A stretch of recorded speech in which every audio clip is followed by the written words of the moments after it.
I was 17 when I realized some families don't just break, they rot from the inside out. My name's Brad, and I wasn't the easiest kid to raise, sure. I had questions, I pushed back. I didn't just nod along when things felt wrong. But I wasn't some ungrateful punk either. I got decent grades. I worked a part-time job bagging groceries after school, and I never touched anything stronger than gas station coffee. Still, in my dad's house, that somehow made me the problem. Or at least, that's what my stepmom, Kendra, made sure everyone believed. Kendra came into our lives when I was 11. My mom had died 3 years earlier in a car accident, and for a while, it was just me and my dad. Those years were quiet, sad, but steady. We ate frozen pizza way too often, watched old movies with scratchy VHS tapes, and I think in some strange way, we were okay. Then Kendra arrived like a makeover montage in a bad reality show. Everything in our lives needed to change, apparently. Suddenly my room was too messy, my hair too long, and my dinners too beige. My dad, who used to laugh at my dumb impressions or ask about my favorite YouTubers, became this nodding shadow around her, agreeing with every suggestion like he was trying to pass some invisible test. She didn't start off evil, just controlling. Obsessive about rules that didn't exist before. No shoes in the house. No phones at the table. No talking back, even when she was clearly wrong. At first, I tried to play along. I really did. I figured, maybe she's nervous, maybe being a stepmom is weird, maybe she needs time. But time didn't soften her. It sharpened her edges. The first time I really felt it, that cold, rotten shift, was the Thanksgiving after she moved in. Kendra had this image of a perfect holiday straight from a magazine. Gold-trimmed place cards, matching napkin rings, some overpriced candle that smelled like pine and burnt sugar. I was supposed to be in charge of mashed potatoes. Not hard, right? Well, I'd barely started peeling them when she walked in, took one look at my work, and snapped. "Are you seriously doing it like that?" I looked up, confused. "Like what?" "You're wasting half the potato," she scolded, grabbing one from the bowl. God, no wonder groceries disappear in this house. I remember just standing there, peeler in hand, while she dumped my half-finished potatoes into the trash. My dad came in a minute later, saw the whole thing, and didn't say a word. Just gave me this apologetic smile like, "Come on, Brad, don't make it worse." Later that night, after everyone had eaten and Kendra was basking in compliments about her green bean casserole, she told the story of my potato disaster like it was some hilarious anecdote. Everyone laughed. I laughed too, but I felt something small twist in my chest, like a thread being pulled tight. That thread kept pulling, little by little, every time she found new ways to embarrass me. Like when she donated half my clothes to Goodwill without asking, because she said they made me look sloppy. Or when she accidentally threw away the model airplane I'd been working on for weeks. "I thought it was trash," she said, not even looking up from her phone. But nothing hit harder than the silence from my dad. The same man who used to cheer at my science fair projects and drive across town, just to bring me a forgotten textbook, now couldn't seem to look me in the eye when Kendra was in the room. It was like he was trying to keep the peace by pretending I wasn't bleeding under the surface. There were brief moments when I thought maybe I was imagining it, that maybe I was just being dramatic. But then there'd be a moment, a tight-lipped smile from her when I got home 5 minutes late, a sarcastic, "Oh, you're gracing us with your presence," when I came to dinner, and the doubt would vanish. This wasn't in my head. She didn't like me. And more than that, she resented my very existence. I kept my head down for the most part. Focused on school, saved up money from my job, kept to myself. But no matter how invisible I tried to be, she found ways to pick. Like I was a loose thread on her curated life, she couldn't resist yanking. Then came that one winter night, the night that would unravel everything. I was in the kitchen late, warming up leftover pasta after work. My hands were shaking, my legs felt weirdly heavy, and I had this pounding in my ears that wouldn't go away. I tried to brush it off. Maybe I was dehydrated. Maybe it was just stress. But as I stood up to put the plate in the sink, the room spun so hard I barely had time to catch the counter. My knees buckled. I hit the tile like a puppet with cut strings. That's when I heard it. Her voice, sharp and icy. "Oh, for God's sake. Not this again." I tried to speak, to say I needed help, but my chest felt tight and wrong. I was breathing fast, too fast, and everything felt distant, like I was underwater. Then I saw her heels step right over me. No panic. No urgency. Just irritation. Don't call 911. She snapped to someone behind her, probably my dad. He's just looking for attention. Let him lie there. I couldn't believe it. Couldn't move, couldn't breathe, and she was acting like I'd spilled a drink on her rug. And the worst part? The part one still think about when I can't sleep? My dad didn't say a word. He just watched. And later that night, when I finally came to, dizzy, sweating, and humiliated, she didn't just ignore me. She told me to get out. No warning. No conversation. Just, you're not going to pull this kind of drama in my house. Pack a bag. I stood in the doorway with my backpack half zipped, staring at my dad, hoping, begging, he'd say something. Anything. But he just looked away. That night, I walked out into the cold with nothing but a hoodie, $40 in my wallet, and a promise burning in my chest like fire. They'd never feel safe counting on me again. And I meant it.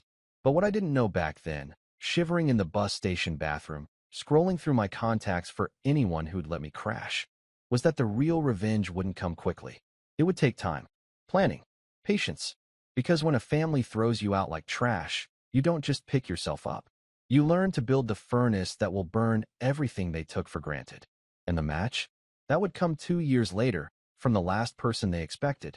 I spent the first few nights couch surfing between friends' houses, but even that didn't last long. You learn quickly that most people are willing to help, until helping becomes inconvenient. By the 5th night, I was sleeping behind the community center near my school, curled up on a flattened cardboard box under a leaking gutter. I didn't cry, though. I think I'd cried all the tears I had the moment my dad looked away while Kendra told me to leave. I kept showing up to school, not because I cared about grades at that point, but because it was warm and the bathroom had soap. I stole food from the cafeteria on days I was too embarrassed to ask for help. Sometimes my English teacher, Ms. Lambert, would bring an extra sandwich to class and casually leave it on my desk. I think she knew. She never said anything outright, just gave me a look that said, "You're not invisible, Brad. I see you." Eventually, I found a rhythm, picked up more shifts at the grocery store, found a cheap shared room with 2 other guys near campus, scraped by. My grades dropped, but I still graduated. Barely. I didn't go to prom, didn't walk at graduation. I didn't see the point. My dad didn't call. Not once. But the world didn't stop, and neither did I. I got accepted into a local community college, started studying IT, and finally landed a stable job doing tech support for a small business. It was boring work, but it paid. I kept my head down and stayed out of trouble. People say revenge is best served cold, but mine wasn't cold. It simmered, low and slow, just beneath the surface. I didn't have some evil master plan from day one. I just knew that one day, they'd need me for something. And when they did, I'd be ready. I hadn't spoken to my dad in nearly 3 years when the first email came. Subject line: "Hope you're doing well, buddy." I stared at it for a long time before clicking. The message was short. "Hey Brad, I know it's been a while. I'm sorry we haven't talked. Kendra's been going through some health stuff lately, and things have been stressful. Anyway, I was just thinking about you and wanted to check in. Let me know how you're doing. Dad." It felt surreal, like hearing from a ghost. For a split second, I almost replied with a simple, "I'm fine. Hope she's okay." But then I remembered the tile floor. Her heels stepping over me. My dad standing in the hallway, frozen, while I gasped for air. The fire came roaring back. I didn't respond. The second message came 2 weeks later. "Hey Brad, just wanted to follow up. We'd really love to see you sometime. Kendra's been asking about you. Things were tense before, I know, but maybe we could talk? Maybe dinner?" Dad. I deleted it. A month passed. Then 2. I started getting friend requests on Facebook from people I hadn't seen since high school. One of them, a girl named Tasha who used to sit behind me in chemistry, messaged me out of nowhere. "Hey Brad, saw your dad the other day at the hardware store. He mentioned Kendra's sick. You okay?" I blinked. Sick? She didn't look sick in the photos. Still posting selfies with overpriced lattes and captions like, "Too blessed to be stressed." Eventually, curiosity got the better of me. I clicked on my dad's Facebook profile. It was still set to public. There, in plain sight, was a post from 3 months earlier. "Please keep Kendra in your prayers. She's been diagnosed with stage 2 breast cancer. She's strong, but this road won't be easy." I didn't feel nothing, but I didn't feel much either. Mostly just tired. Tired of the manipulation. Tired of only being thought of when they needed something. And then came the message that changed everything. Brad, I know you're upset, and I don't blame you. But we're in a bit of a tough spot. Insurance is only covering part of Kendra's treatments, and the house is starting to fall apart. The roof needs replacing, the furnace is shot. I hate to ask this, but I heard you're working in IT now. Any chance you could help us get set up with some kind of GoFundMe page? We don't really understand how that stuff works, and you're always so good with computers. I'd be willing to pay you for your time. Please. Dad. I stared at the screen, jaw clenched so hard I thought I might crack a molar. Not, I'm sorry I didn't defend you. Not, I regret what happened. Not even, we miss you. Just, we need you now, so show up. I could have ignored it. Could have blocked him, changed my number, disappeared again. But something in me snapped that day. Not just anger, resolve. I wrote back. Sure, I can help. 2 days later, I pulled into the driveway of the house I used to call home. It looked smaller than I remembered. The paint was peeling. Weeds had overtaken the garden Kendra used to obsess over. The porch light was flickering. I stood at the bottom step for a long time before finally knocking on the door. Kendra answered. She was thinner, paler. Her hair was shorter, probably from chemo. She wore a headscarf and oversized sweater. And for just a moment, I saw something in her eyes that almost looked like fear. Then it was gone. Well, she said, arms crossed. Look who decided to remember his family. I gave her a smile. Polite. Controlled. You said you needed help. She sniffed and stepped aside. He's in the kitchen. I walked in. The house smelled different now. Less like vanilla candles and more like dust and age. My dad was sitting at the table, fingers wrapped around a coffee mug. He looked older too. Tired. Weathered. Hey, Brad, he said, standing up. I didn't hug him. Didn't offer my hand. Just nodded. What exactly do you need? He fumbled with a piece of paper. Well, the medical bills are piling up. And someone said if we made one of those donation pages, people might help out. But I don't know how to, make it look legit. I pulled out my laptop, sat down, and started typing. Kendra hovered behind me like a ghost, occasionally commenting. Make sure you include the part about me being a mother, she said. That always tugs on heartstrings. I stopped typing and turned slowly. You're not a mother, I said. Her face went slack. Excuse me. You never were, I continued. You married my dad. That's it. You don't get to rewrite history just because you're sick now. My dad opened his mouth, but I held up a hand. Don't. You had your chance to speak 3 years ago. Silence. I finished the page. Added photos, details, links. Made it as professional as possible. Then I handed him the login info. There. It's done. I'll transfer admin rights to you. You can update it however you want. Wait, Kendra said, eyes narrowing. You're not going to promote it? Share it on your social media, or whatever? I stood up, closed my laptop. I don't owe you that. Her mouth opened, then closed. My dad looked at the floor. I walked to the door, but paused before stepping out. Just remember, I said quietly. You taught me something important that night. That love in this house was conditional. That loyalty was a one-way street. I didn't forget. Then I left. And that could have been the end of it. But then came the betrayal that finally broke whatever thread of humanity was still tying me to them. A week later, I got a call from my bank. Someone had attempted to access my account using old security information. I hadn't shared that info in years, except once, when I was 15, and Kendra insisted on knowing it in case of emergencies. I changed my passwords, locked everything down, but I was rattled. Then came a second attempt, then a third.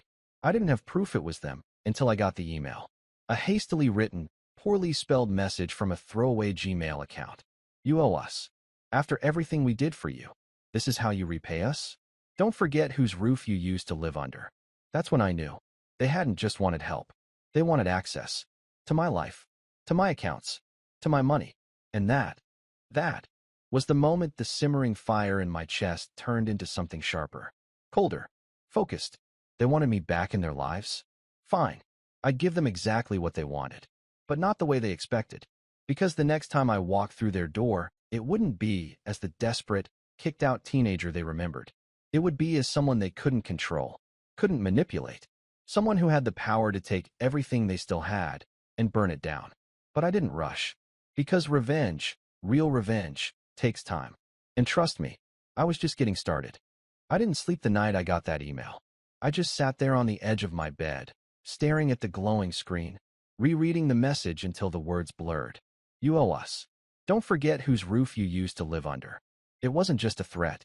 It was a reminder, a gut punch flashback to everything I'd buried. The cardboard box behind the community center, the empty stomach, the brittle silence from my dad while Kendra threw out pieces of my childhood like they were trash. I thought I'd moved past it. Thought I'd grown thicker skin, built a better life. But now that skin felt paper thin. I locked everything down, changed all my passwords, called the bank, froze my credit. I even installed a VPN and two-factor authentication on every account I had. Paranoia, maybe, but I couldn't shake the feeling that they'd crawl through any crack they could find if it meant getting their hands on something that wasn't theirs. The fallout hit harder than I expected. I stopped going out. I barely responded to texts. I wasn't scared, I was ashamed. Like I'd been tricked into walking back into the same burning house, convinced this time I wouldn't get burned. I'd fallen for it again. The idea that maybe, just maybe, they could change. I started missing work. My boss, Rob, a chill guy in his late 30s with a habit of wearing comic book tees to meetings, called me into his office one Friday. "You good, Brad?" he asked, leaning back in his squeaky chair. "You've been off your game lately." Not like you. I wanted to lie.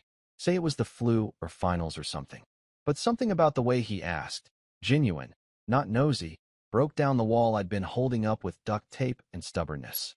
"Just family stuff," I muttered. He nodded slowly. "Want to talk about it?" I hesitated. Then I told him. Not everything, but enough. The night I collapsed. The way Kendra stepped over me. The silence from my dad. The emails. The GoFundMe scam attempt. All of it. Rob didn't blink. He just listened. When I finished, he leaned forward, resting his elbows on the desk. "Look, man, you've been through hell, and it sounds like you never got a second to breathe. But you're here now. That means something." I stared at the floor, chewing the inside of my cheek. "You're not alone," he added. "Seriously, I know this place isn't Google or whatever, but we look out for each other.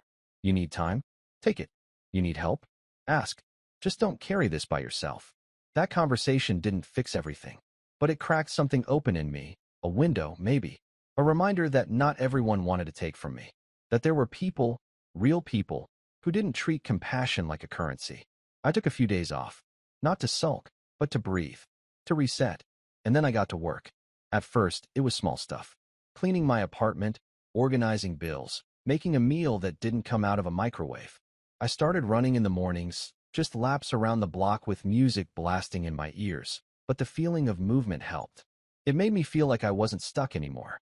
I started freelancing on the side, small tech gigs, fixing home networks, building websites for local shops. One of the clients, a bookstore owner named Rosa, loved the site. I made so much she recommended me to half her business circle. Soon, I was making more on side projects than I was at my day job. And I didn't stop there.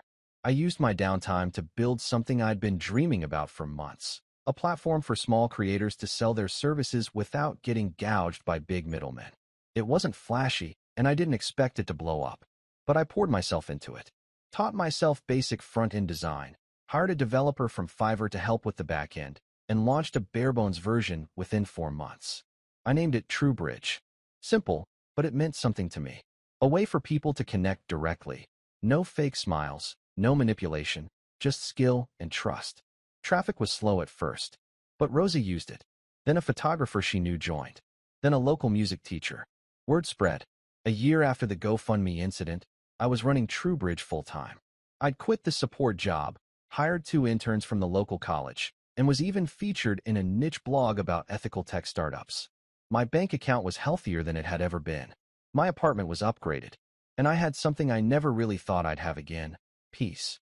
And yet, the shadow of them never quite left. Every time I got an unknown call, my heart jumped. Every time I saw an older couple on the street, my eyes scanned their faces, looking for something familiar. I didn't hate them, not exactly. But I hated the version of myself I became around them. Smaller, quieter, scared. One afternoon, I got a message from Ms. Lambert, my old English teacher.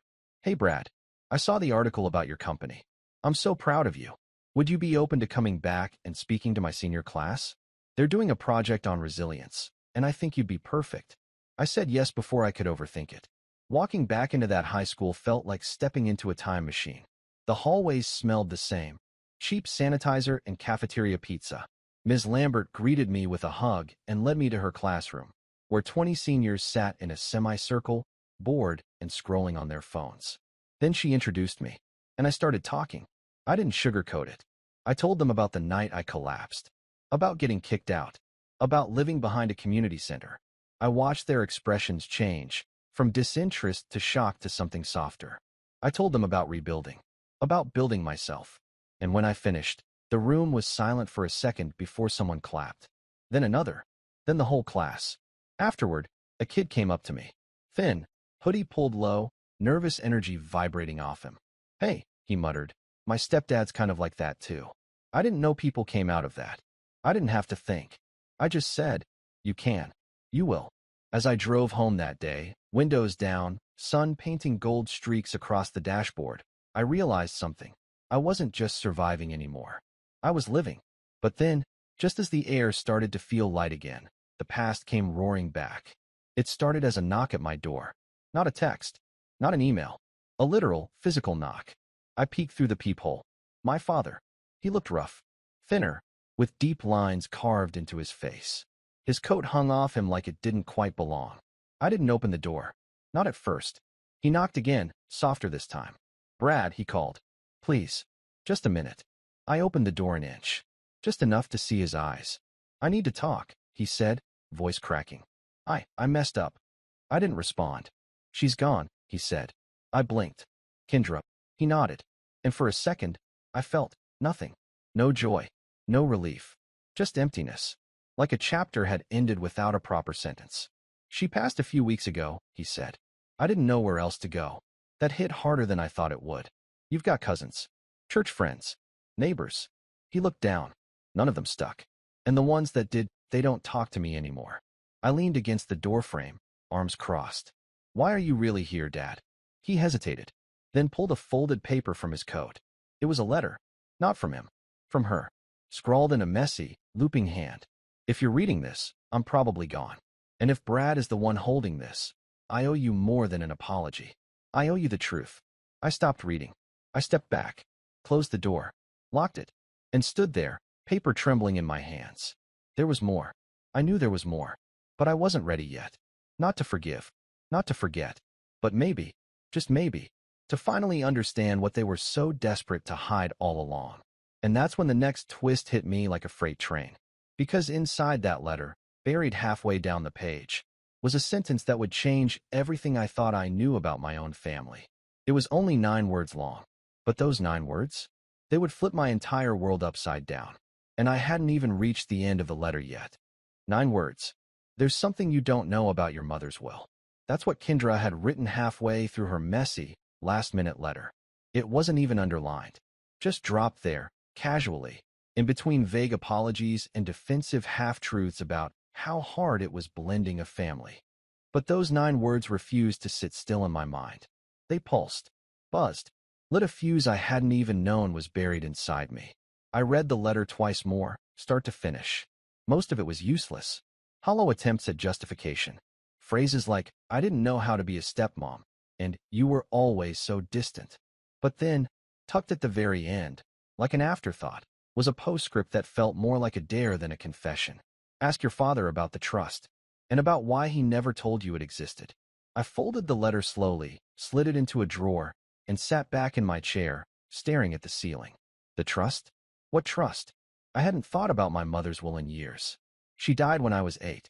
At the time, I was too young to grasp anything beyond the fact that she was gone, that her pillows still smelled like lavender, and that my dad stopped playing music around the house after the funeral. There had been lawyers, I vaguely remembered. Papers. A brief talk about life insurance that ended with my grandma sobbing into her sweater. But a trust? That was new. And if it was real, if Kendra was telling the truth even once in her life, then my father had been hiding something big. Not just emotionally, but legally, financially. Something about that possibility didn't just make me angry. It made me sharp. So I started digging. First, I called the attorney who handled my mom's estate. Or tried to. The firm had changed names twice since then, but after some persistent emails and one overly long phone call with a woman named Dana who thought I was trying to sell something, I got transferred to an older man named Michael Hirsch. Bradley Carter? He asked, voice rough but focused. You're Diane's son? I nodded before realizing he couldn't see me. Yes, sir. There was a pause. I thought you might call one day. That sentence alone told me I wasn't crazy. I just have a question, I said carefully. Did my mom leave a trust when she died? Another pause. Longer this time. She did, he said finally. A revocable living trust. Established shortly after her cancer diagnosis. Everything was supposed to pass to you when you turned 25. In the meantime, your father was named trustee. I sat bolt upright. So he's been managing it this whole time? He was managing it, Hirsch said. But I stopped receiving communication from him about 4 years ago. I assumed the trust had been dissolved or transferred. Was that not the case? I clenched my jaw. No one ever told me anything. Not about the trust. Not about any of this. That's concerning, Hirsch said. Because unless there was an amendment filed, which, to my knowledge, there wasn't, the trust should still be active. And depending on the assets within it, that could mean quite a bit of money. I felt my heart thump against my ribs. Would you be able to send me a copy? I asked. I'll email over what I have, he replied. But I'd advise you to speak with a new estate attorney immediately. This might be more tangled than you think. He wasn't kidding. The email came an hour later. Attached were 2 documents, the original trust paperwork and a cover letter signed by both of my parents. The trust was simple, the family home, several stock investments, and a life insurance policy worth $250,000, all designated for me. My dad, as trustee, was supposed to use the assets only for my benefit until I came of age. Except I'd never seen a dime, never heard a word. And the house. That was the same house Kendra had kicked me out of like I was some stray animal. Rage didn't even cover it. This wasn't just emotional betrayal anymore. This was theft, financial abuse. And if my father had dipped into that trust without court approval, it was a serious offense. But I didn't blow up. I didn't drive to his house screaming for answers. I got quiet, strategic, because this time I wasn't going to let them play defense. I was going to take control. First, I met with a new estate lawyer, a young woman named Felicia Tran, sharp as a razor and deeply unimpressed by my dad's behavior. This happens more than you think, she said after skimming the documents. People assume kids won't remember what was promised to them, but you're well within your rights to demand a full accounting of the trust. And if funds were misused, that's fraud. Plain and simple. We filed a petition with the probate court that week. A formal request to force my father to disclose every transaction made from the trust since its creation. And then I waited, but not idly. While the paperwork was moving, I started pulling strings. I called Rosa, the bookstore owner who'd once vouched for me. Told her I was looking for a freelance private investigator, someone discreet. She laughed. You're in luck. My nephew works cases like this all the time. Divorces, estates, background checks. You'll like him. His name was Marcos. Ex-cop, now freelance, with a warm handshake and a 1,000-yard stare. I handed him everything I had, the trust documents, the letter, even screenshots of Kendra's GoFundMe scam attempt. I want a full picture, I told him. I want to know where the money went. And who knew what. He nodded. Give me a week. That week was the longest of my life. I still ran TrueBridge, still met with clients, still worked out, still smiled. But underneath it all, I was boiling. Because every day I imagined it. My dad, sitting in that kitchen, watching Kendra mock me, knowing full well he was stealing from me. That every time I couldn't afford rent, every time I skipped a meal, every time I almost gave up, he was sitting on money that wasn't his. Finally, Marcos called. You're going to want to sit down, he said. I did. He walked me through it. The trust had originally been worth around $400,000 once the investments matured, thanks to compounding interest and careful selection by my mother's financial advisor. But starting around the time I was 15, just before Kendra officially moved in, withdrawals began. Furniture, travel, home renovations. And then, this one stung, Kendra's boutique business. He sent me a screenshot of a transaction, $38,000 wired directly from the trust into a business account in Kendra's name. The boutique had gone under in less than a year, but the money was gone. Other expenses followed. A new car, private spa memberships, even a week-long cruise, all paid for using my trust under the guise of family enrichment. Marcos finished the report with a list of every major purchase linked to the trust. I just stared at it. The couch they bought the year I was kicked out? $2,800. Trust funds. The backyard patio where they hosted their anniversary party? $11,000. Trust funds. My mom's legacy, gone, piece by piece, like someone carving meat off a bone. I sat in silence for a long time, phone pressed to my ear. You okay, man? Marcos asked. I'm good, I said slowly. I just need to make one more call. The call was to Felicia. She picked up on the second ring. We're going to escalate, I told her. They used the money for personal expenses. I want to sue. We can, she said. But that won't be enough. What do you mean? If we really want this to stick, she explained, we'll need to file a formal complaint with the state bar and potentially criminal charges. If we can prove it was intentional misappropriation of funds, your father could face prosecution. That gave me pause. I didn't want to ruin his life, but he hadn't hesitated to ruin mine. And Kendra? She may have been dead, but her fingerprints were on everything. Every stolen dollar. Every lie. Every time she made me feel like an intruder in my own home. This wasn't just about money anymore. It was about consequences. But I didn't act yet. I waited. Because one final card was left to play. I wanted my father to see what I had built. I wanted him to realize that the son he cast aside had grown into someone powerful, someone capable of tearing down everything he tried to keep from me. So I invited him to coffee. Neutral ground. Midday. No lawyers. Just two men sitting at a small cafe table under a yellow umbrella. He looked older than I remembered. Tired. Like the guilt had started eating him from the inside out. Or maybe just the fear of being caught. He smiled weakly. Thanks for meeting me. I sipped my coffee. I know about the trust. His face drained of color. I know about the withdrawals. The boutique. The car. The cruise. All of it. He opened his mouth, but I held up a hand. No excuses, I said. No stories. Just listen. I laid out everything. The timeline. The paper trail. The petition. The PI's findings. The court date. The fact that I had enough evidence to bury him legally if I wanted to. He stared at me, lips trembling. I didn't mean to steal it, he said. Things were tight. Kendra said. She said it would be temporary. She said a lot of things, I replied. And you believed all of them, even when they came at my expense. He swallowed hard. What do you want from me? That was the question, wasn't it? What did I want? I leaned back and smiled, not because I was happy, but because I finally had what I never had growing up. Control. You'll find out soon enough, I said. But know this, it's not forgiveness. And I stood up. Because revenge? It doesn't come when they expect it. It comes when they think they've already gotten away with it. And now? It was finally time to take everything back. Piece by piece. He didn't try to follow me after that meeting. Didn't call. Didn't email. I think on some level, he finally understood. The door was closed. And I wasn't opening it again. Not for guilt. Not for tears. Not for whatever scrap of fatherhood he still clung to in his mind. But that was fine. I didn't need anything from him anymore. I'd already taken the one thing he never expected I'd have. Power. And now it was time to use it. 3 weeks later, the court date arrived. I walked into the courthouse in a gray suit that actually fit. Nothing fancy, just clean, crisp, and quietly confident. My lawyer, Felicia, walked beside me like she was heading into battle. Calm, sharp, efficient. She carried the full binder of evidence Marcos had put together, along with the filings we'd made under California Probate Code 16061, which required trustees to keep beneficiaries fully informed.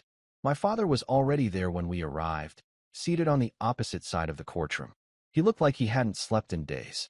His lawyer, some tired man with coffee-stained papers and the energy of someone used to cleaning up other people's messes, avoided eye contact with us. When the judge called our case, the courtroom quieted. Felicia stood up first, laying everything out with clinical precision. The trust, the expenditures, the unexplained transfers, and the complete absence of proper accounting over the last decade. Then came the exhibits. Bank statements, email chains, purchase histories, a written deposition from Marcos, and, finally, a copy of Kendra's handwritten letter with the crucial paragraph about the trust highlighted in yellow. My father didn't say a word the entire time. His lawyer offered a weak defense, that the funds had been commingled accidentally, that Kendra had handled most of the household finances, that my father had simply been misinformed about the legality of the withdrawals. The judge didn't buy it for a second. I find the actions of the trustee to be in violation of his fiduciary duty, she said, glancing over her glasses. This is not a matter of ignorance. It is a pattern of sustained, deliberate misappropriation of funds over several years. As such, I am ordering the immediate removal of Mr. Carter as trustee. Furthermore, the court is requiring a full restitution of all misused funds, plus interest, and referring the case to the district attorney's office for potential criminal investigation. She banged the gavel. Just once. Clean. Final. I didn't smile. I didn't gloat. I just turned, nodded to Felicia, and walked out. Let the system do the rest. But I wasn't done yet. See, revenge isn't just about retribution. It's about restoration. About taking back what was stolen, not just the money, but the narrative, the dignity, the truth. So I called up the same local paper that had once featured me for launching TrueBridge. I told them the whole story. Not the bitter, ugly parts, but the truth. About a kid who'd been kicked out and ignored. Who'd lived on couches and cardboard and still built something. Who fought for justice, not out of spite, but because silence is how people like Kendra win. The article ran the next week, from disowned to determined. Local entrepreneur reclaims inheritance after betrayal. It spread fast. Local news picked it up. A tech blog reposted it. Then it got shared on Reddit, of all places, where it blew up under r/pro-revenge and r/entitled parents. Thousands of upvotes. Comments like, "This is how you do it," and "I hope his dad has to read this every day for the rest of his life." But what mattered more? People from my past started reaching out. Ms. Lambert sent me a voice message saying how proud she was. Tasha from high school messaged me again, this time with nothing but a heart and a "you deserve everything good coming your way." And Rosa? She framed the article and hung it in her bookstore window. But the best moment?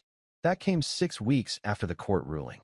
I was sitting in my office, tweaking the next TrueBridge update, when an email came through from my dad's attorney. Subject line, settlement offer, urgent response requested. They were offering full restitution, every cent taken from the trust, including compounded interest, paid directly into my account in exchange for dropping the criminal referral. I didn't respond right away. I waited 3 days. Then I replied with a single sentence. I will accept the restitution, but the referral stays. Because he had to learn. You don't get to treat someone like they're disposable and then bargain your way out of consequences when the tides turn. You don't get to erase a lifetime of silence and cowardice with a check. He was indicted 4 months later. Fraud, breach of fiduciary duty, misappropriation of funds. The charges weren't heavy enough to land him in prison for years, but he was convicted. He lost his accounting license, had to sell the house to cover legal fees. His name was ruined in every professional circle he once clung to. And me? I used part of the settlement to expand TrueBridge into new cities. Opened a small office space downtown. Hired 2 new developers. Launched a mentorship program for underprivileged teens who wanted to learn tech but had no resources. I named the program after my mom, the Diane Carter Initiative, because she was the reason I'd made it this far. Her love, her voice in the back of my head, reminding me I was more than what they tried to make me feel. And on the first day of the program launch, I stood at the front of the room, looking out at 12 nervous, wide-eyed kids who reminded me of myself. I told them my story, not for sympathy, but so they'd know that no matter how deep the betrayal, no matter how hard the fall, you could still rise. Stronger, smarter, and free. The last time I saw my father, it was outside the courthouse. He was waiting on the steps, wearing a wrinkled suit and holding a thin envelope. He stepped forward when he saw me, eyes hollow. "I wanted to say I'm sorry," he mumbled. "For everything." I looked at him for a long moment. Then down at the envelope. My name was scrawled on it in his handwriting. "I think I'm finally ready," he said. But I shook my head. "I'm not," I said quietly. And I walked away. Because the apology wasn't for me. It was for him. And I wasn't carrying his guilt anymore. As I turned the corner, the sun hit my face and I felt it. Lightness. Not joy. Not closure. But peace. The kind that comes when you've told the truth. When you've faced the fire and walked through it without letting it own you. And the final thought I had, before stepping into the cab, before heading back to the life I built with my own 2 hands, was this. They stepped over me when I needed them most. Now they'll spend the rest of their lives realizing I never needed them at all.